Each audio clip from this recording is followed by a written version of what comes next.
Salman Busita escribió muchas, él hace mapas y atlas, es muy especialista de cartografía, pero somos como amigos, porque yo empecé un proyecto de memorizar la Nakba, la tragedia palestina, los palestinos que eran expulsados en 48, y yo trabajo de ese proyecto desde 2001 y conseguimos cambiar mucho y abrir mucho el discurso en Israel sobre la Nakba.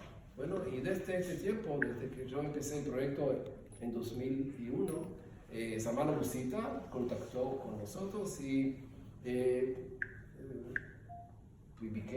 tornamos, nos hicimos amigos y compañeros de trabajo, puedo decir. Pero en 2016, él publicó ese libro que es básicamente su memoir. Se llama Retornar, Mapping My Return, como mapear mi retorno. Sí. Pero la verdad que lo más importante para mí en ese libro es el parte del memoir, que es más o menos la mitad del libro. Él explica en detalles qué pasó allá en ese pueblo. Él tenía 11 años cuando fue la Nakba y fueron expulsaron. Y él, después que lo publicó el libro, me contactó conmigo y me ofreció y me pidió como, no sé, oferta así, le dijo, ¿qué te parece traer mi cuento, mi historia a los israelíes que viven en mi tierra, en el Maín? Esos israelíes son de 4 kibbutzim, pueden ver la mapa que está abajo en la posición aquí, 4 kibbutzim, hay 1.700 inhabitantes de los kibbutzim, y ellos viven en la tierra del Maín. Y él pensaba que será interesante traer su historia de él a los kibbutzim y a la gente, a los israelíes que viven allá. Yo pensé que será muy interesante, pero pensé cómo podemos hacerlo de una forma interesante, porque el hecho que yo voy a venir a los kibbutzim y decir, bueno, Salman Busita escribió un libro y quiere, no le va a interesar. Tenía que hacerlo de una forma interesante. Yo espero que conseguí hacerlo, pienso que sí. Pero, y ahí empecé a investigar la situación allá en el lugar, y encontré que la única casa que quedó del Maín, quedó una sola casa. Habían no sé cuántas casas en el pueblo, a lo mejor 100 casas existían. Habían 1.300 inhabitantes palestinos hasta 48, y quedó una sola casa parada. Y esa casa está por un kibutz, ahora está pertenece o ocupada por un kibutz, se llama Nir Oz, y ellos tienen allá una galería de artes. Esa casa tornó a galería de artes. Yo llamé al director de la galería y le dije, mira, ¿qué te parece si yo voy a hacer un proyecto sobre el Maín en la casa del Maín, que es ahora tu galería, que tú diriges? Él dijo, muy interesante, ¿por qué no? Vamos a ver qué puedes presentar aquí. Bueno, ahí empecé a trabajar sobre eso. 3 años que yo trabajé en ese proyecto. Y tiene varios elementos del proyecto, pero yo pienso que me prefiero parar aquí y mostrarle el vídeo, que es de 22 minutos, que muestra mi trabajo, lo que yo hice allá. Bueno, y solamente decirle que en julio yo presenté esa misma exposición, la presenté allá, conseguí presentarla allá, y después a lo mejor voy a decirle un poco qué pasó con la presentación. Y también, la verdad que la exposición que está en la biblioteca tiene una parte de la exposición que es sobre la exposición en Israel, que muestra cómo se ha recibido. Esa parte no se mostró en Israel porque es exposición de la exposición. Entonces es... Sí, hay como... Sí, en serio es así. Pero y de eso después les voy a contar un poco cómo se ha recibido y que fueran muy interesantes comments o response comentarios, reacciones, muy emocionante y muy interesante. Pero primero quiero mostrarle el trabajo y después vamos a seguir. Estoy contando rápidamente el cuento, porque sí, porque es un poco difícil la primera vez entender todo. Entonces, ese amigo Musab en la Franja de Gaza, él encontró con esa persona que lo escucharon hablar mucho en árabe, que es el nieto de la persona que construyó la casa, que es la galería hoy día, esa galería en el kibbutz, que allí presentamos la exposición. Y al final, esa jornalista, Ana Alba, trae físicamente la foto para nosotros de vuelta y ahora está presentada aquí en la biblioteca con los marcos que hicieron allá. Ahora, eso representa los dos esfuerzos que yo intenté hacer en ese proyecto. Primero es traer el cuento o la historia, retornar a la casa del Maín, y también es la casa de los israelíes que viven ahí ahora, hoy día. Como ahí le dice en el vídeo, que yo lo encontré con ella por casualidad ya, es mi casa, pero si ellos quieren también venir a vivir aquí, bueno, welcome, bienvenidos.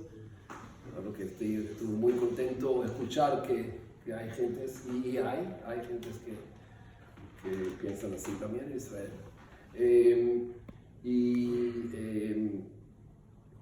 Y ahí el cuento que yo intenté traer es la historia, eso, y también no solamente traer el cuento que estaba grabado, el cuento con ese palestino allá, pero también como colocar, identificar en la tierra, sobre la tierra, los lugares y traer el cuento sobre la tierra también. Entonces yo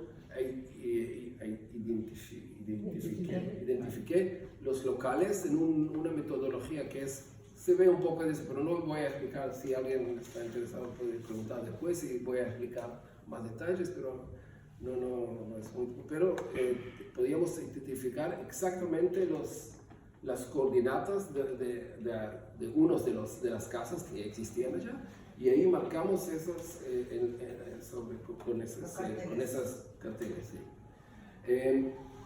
Entonces eso es un esfuerzo. El segundo, que es también muy importante para mí, en este caso, es intentar de trascender las fronteras coloniales entre Israel y la Franja de Gaza hoy día. Israel cerró la frontera casi herméticamente, porque a veces pasan algunos, y pasa también mucha violencia de parte de Israel, y también del otro lado hay resistencia también a veces, pero la frontera está casi totalmente cerrada. Y para mí eso es una tragedia muy grande. Nosotros que podía verlos, que están 3 kilómetros allá, del otro lado, pero no... podemos decir que Castel de Fels es mucho más cerca de Niri, Miniroz, de esos kibbutzim, que Juzá, que está 3 kilómetros allá. No saben nada de ellos, no conocen ninguno, y es muy lejos, y también lejos de distancia o de mentalidad, no sé, o de política, pero también como amenaza. Hay un sentido de miedo muy grande de los dos lados. Entonces yo intentaba de trascender esas fronteras geográficas, políticas, culturales, no sé, todo eso que ha construido y siguen construir en esos días, todo el tiempo. Cada vez que visité allá, que estamos allá, había más y más construcción en la frontera entre Israel y Franja de Gaza. Entonces, esas es las dos cosas principales que yo quería hacer en ese proyecto. Y yo ahora, si hay algunas a lo mejor preguntas o para clarificar algo, y después quiero mostrarle otro video mucho más corto, pero es muy importante porque es el video que cuenta básicamente la historia de los palestinos que estaban allá, y que una parte muy interesante en la exposición en Israel era que no encontré ni un israelí que vive allá en los kibbutzim que sabía algo de la historia de cómo esos palestinos no sé, salieron, desaparecieron, expulsaron. Nadie sabía nada de eso.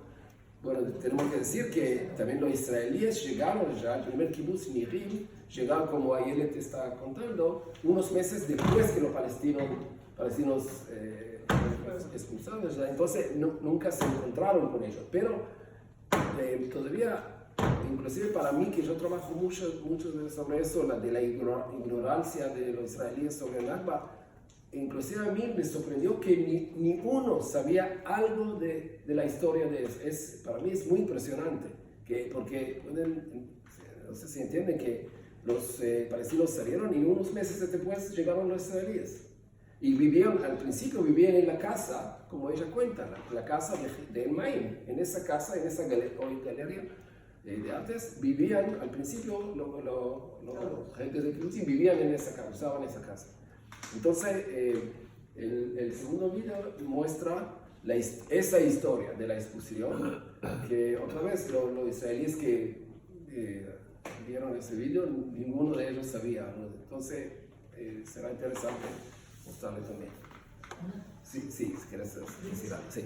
No sabían, pero de alguna forma eso estaba ahí. Es decir, tú no llegas a un desierto, no llegas a algo sin construir, llegas a un lugar donde hay casas, sí, hay pozos, hay restos de que ahí sí ha habido personas viviendo, y por tanto alguna pregunta tienes que hacerte, ¿no? Sobre sí qué ha pasado con esas personas, sí, cómo es que han desaparecido, a qué edad, ¿no?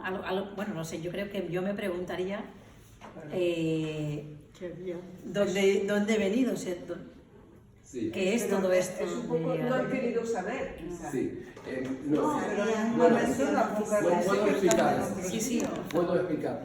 Es cierto, todos los israelíes que viven allá, como los israelíes, en todo Israel, digamos, todos los israelíes, saben algo de eso. Entonces, todos sabían que había un pueblo allá. Todos le llaman Gil Bet Maen, como se dice, el Gil Bet Maen, el Maen, Abusita, nombres que usan para eso. Entonces saben que había algo allá, pero no sabía exactamente qué. Mucha gente dijeron, bueno, había sí, ellos llaman solamente que habían jushot. Sí, como chozas. Como chozas. Eso es muy interesante, esa negación, porque la casa que está parada allá es casa construida. Y también hay otras ruinas que ellos no conocían porque destruyeron todo, que había, pero dicen, sí, eran, ¿sabes? Beduinas que tenías como... Y también otra cosa dicen que no puede ser que habían 1.300 personas aquí, habían algunos. Entonces, en un lado saben algo, pero ninguno se preguntó qué pasó con ellos. Y cuando yo le traía esa historia, algunos de ellos no querían creer. Hay esa persona, Yohanan Glile, esa persona de edad que yo encontré que también con él, que me muestra algo y que habla conmigo allá. Él se sintió, hay una foto de él en la exposición, él se sentó en frente del vídeo allá y se reía cada vez que ese palestino hablaba de cosas de su historia, de su memoria. Él se reía era para mí, era embarrassing, no sé cómo. Me Muy molestó incómoda. mucho, era como increíble, para él era muy incómodo ver esa historia. Como que la rechazaban, así de no puede ser, él le cuenta historias que no existen.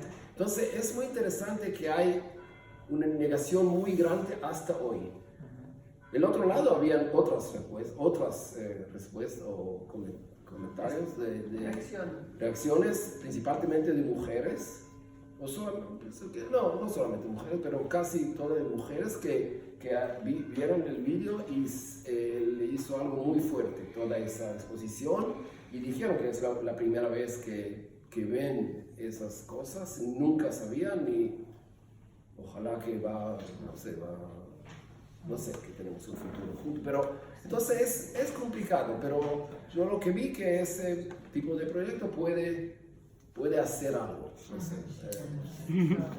Ahora quiero mostrarles por favor el segundo vídeo, 7 minutos, y es el cuento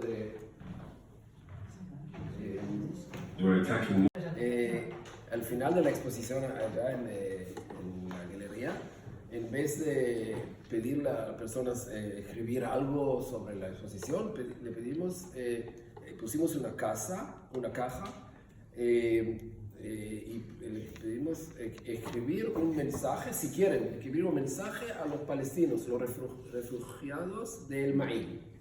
No sabíamos si van a escribir o no, pero tenemos 22 mensajes, creo que 22. Están todos traducidos a catalán y están allá colgados así en la exposición. Eso que es bonito ver, ¿no? Pero y también están traducidos a catalán y yo quiero pedir, no sé, Tony, leer un mensaje que escribió Efrat Katz de Kibbutz Nihot. Cortito. El que he vist avui ha estat molt emotiu i fins i tot dolorós. Malgrat viure aquí durant més de 35 anys, sento la necessitat i l'esperança del retorn a la terra i reviure-ho amb les emocions d'Antuvi d'anys anteriors.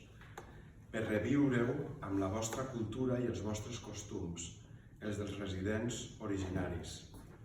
Una terra no és un maó, una terra són valors, són arrels, és un amor a un lloc.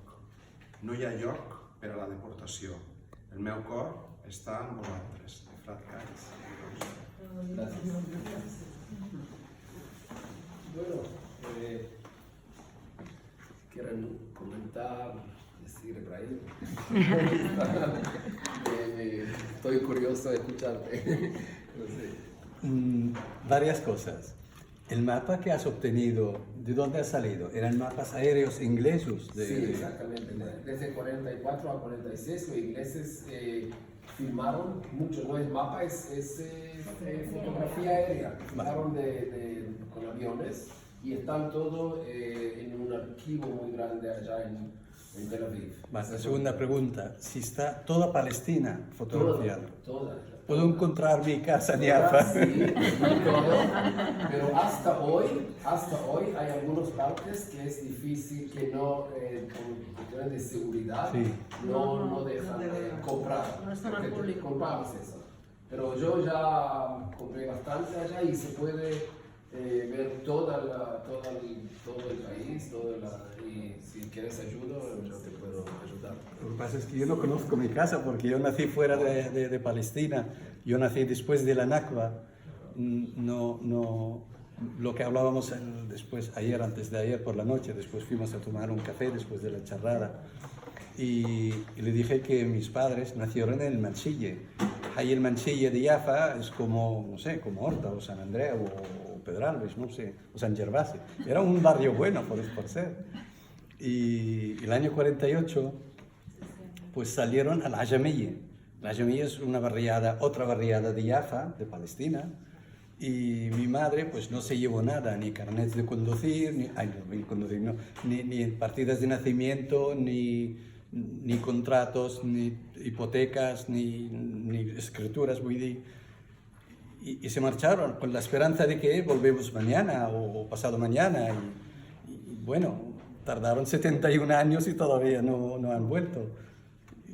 Quiero decir, la esperanza de que si algún día se pudiese arreglar todo pacíficamente, tan de bo, ojalá, pues que se pudiese reconocer, pues es muy difícil porque 71 años después la gente no vive como Matusalén de 900 años. O sea, mi padre falleció joven, 55 años, el año 65, 1965, y mi madre falleció hace poco, el 2011, con 92 años. Bueno, los últimos 2 años ya no se acordaba mucho de las cosas de la edad, pero hasta que estaba cuerda, hasta que tenía uso de razón, tenía la esperanza de volver a su casa, es lo que explicaba el otro día. Tenía la esperanza de volver a su casa, no porque legalmente le pertenece, no porque legalmente le respaldan resoluciones de las Naciones Unidas, sino por lógica, por coherencia, por sentido común. Decía, pues quería volver a mi casa, porque era mi casa, así de fácil. Pero a más que había resoluciones a su favor, que podía volver. Lo que digo, si algún día podemos obtener todas estas fotografías aéreas como para saber de que aquí estaba la casa del Pepe, aquí la casa del Manolo, y pues es muy difícil que se reconozca. Y segundo, yo me imagino que los archivos de los ayuntamientos de entonces de Palestina, algunos se habrá destruido, quemado o adrede, intencionadamente, y otros a lo mejor se habrían guardado y todavía dicen de que pues esta casa es la casa del Bisani, o lo que decía el otro día, que mi abuelo, el padre de mi madre, en Jaffa tenía 6 casas, 6 edificios, 6 casas, y tenía Villara, quiero decir, un terreno cultivable con cítricos, con naranjos y tal, y supongo que en algún sitio aparecería un documento que no lo tengo yo, es que claro, mi madre, cuando salieron mis padres, salgo ahora para volver mañana, y fíjate, ya llevamos años 71 años esperando volver.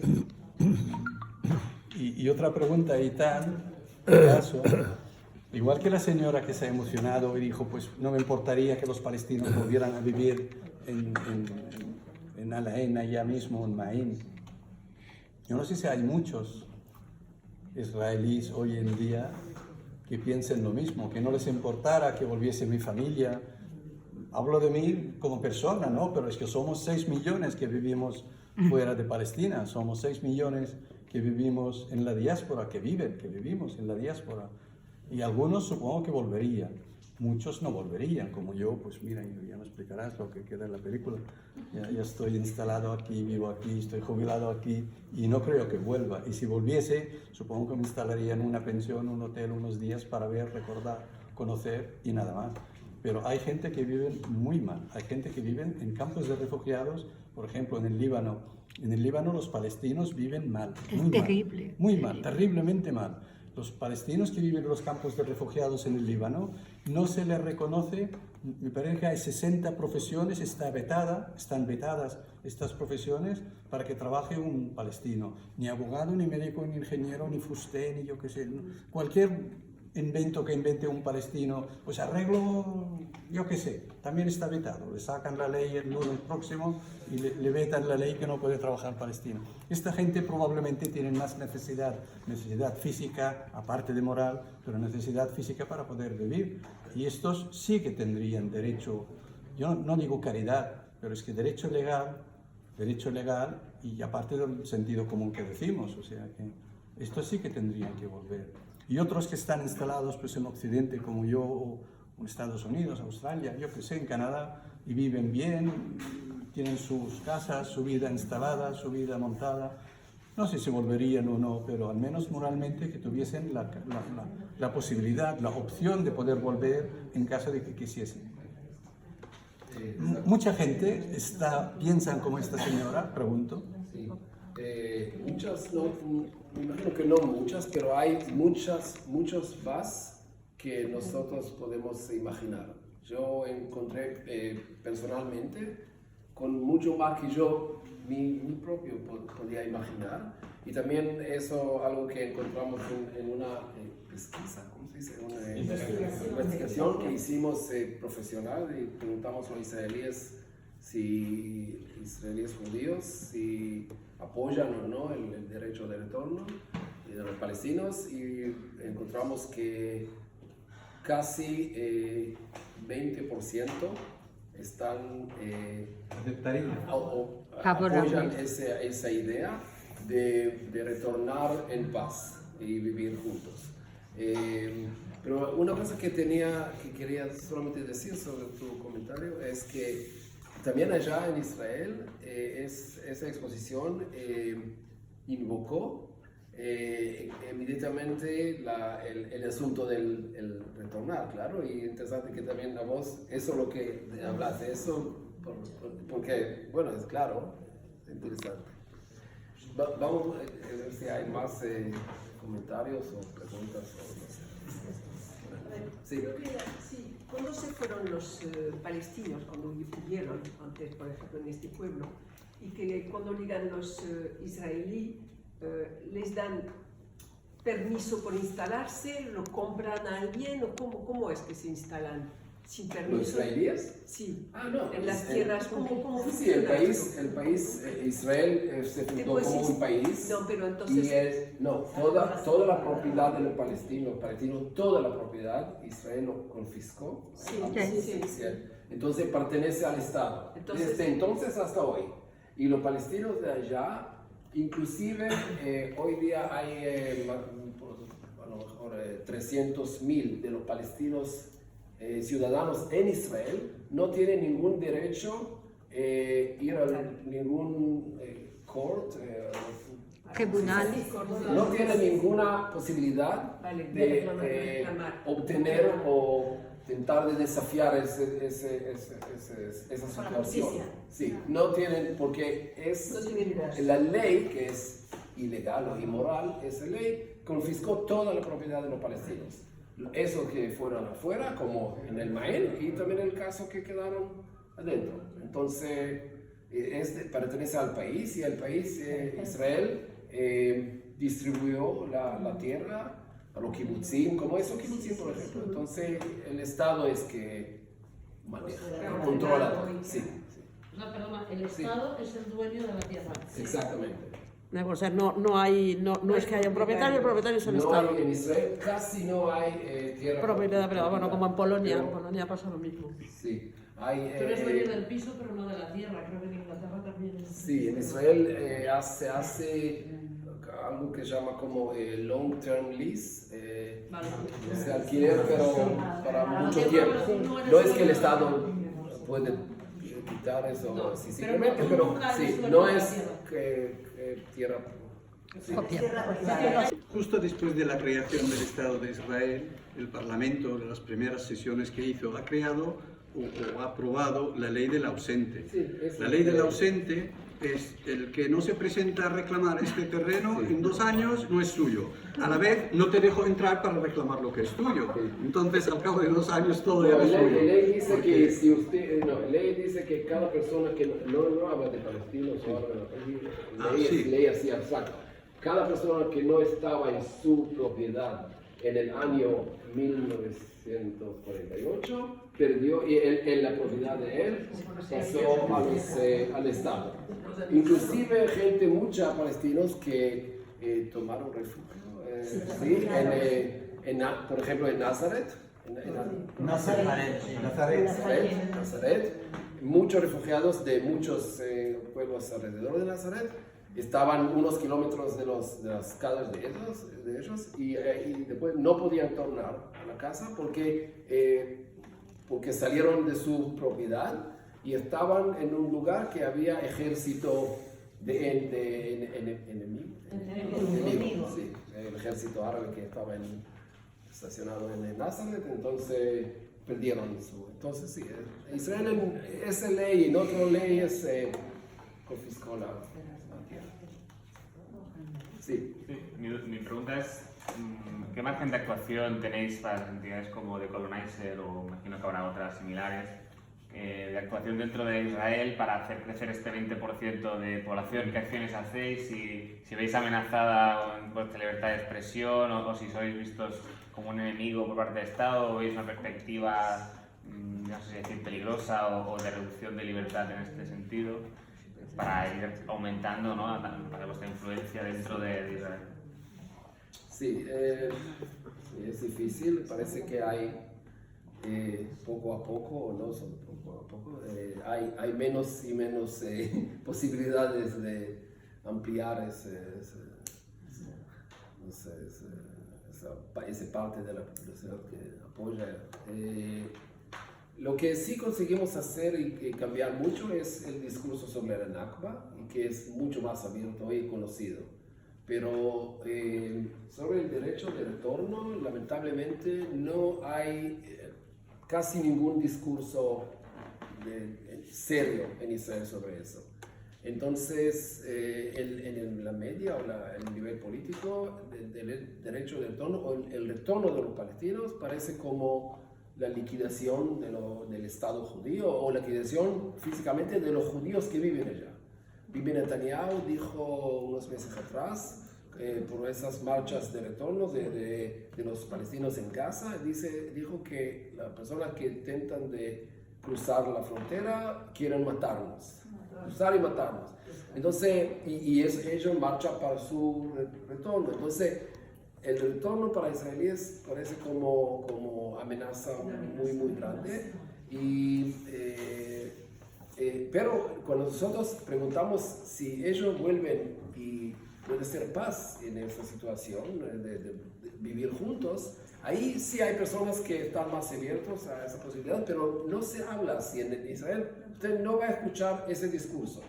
Y es muy interesante porque la posición de los palestinos de Gaza, por ejemplo, el que inició ese proyecto de la marcha se llama Ahmad Abu Teima, y él escribió y está traducido en hebreo, publicado en la mayor revista, la mayor website en Israel, y él dice allá, queremos volver allá y vivir allá. Y no queremos echar ninguno de la casa de él. Y también, inclusive, el palestino que estaba allá dijo, yo quiero vivir junto, quiero vivir en un estado. Yo no decir, pero en Israel el discurso abierto hacia político es solamente como zero-sum game. La suma cero. La suma cero. Entonces, ellos o nosotros, no hay nunca juntos. Entonces es muy difícil. Para mí lo que vos decís es exactamente un proyecto que yo pienso que es muy, muy importante, y por eso hacemos cosas como eso, que mostramos a personas que, inclusive a gente de los mismos kibbutzim allá, habían sorprendidos escuchar unos de los kibbutzim de ellos que hablan y apoyan esa posibilidad.